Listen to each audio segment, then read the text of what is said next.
We all grew up hearing about the three wise men, but the Bible never says there were three.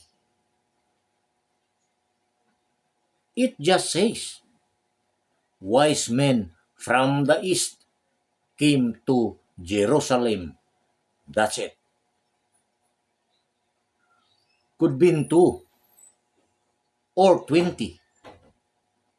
Wise men actually traveled in groups with guards and supplies.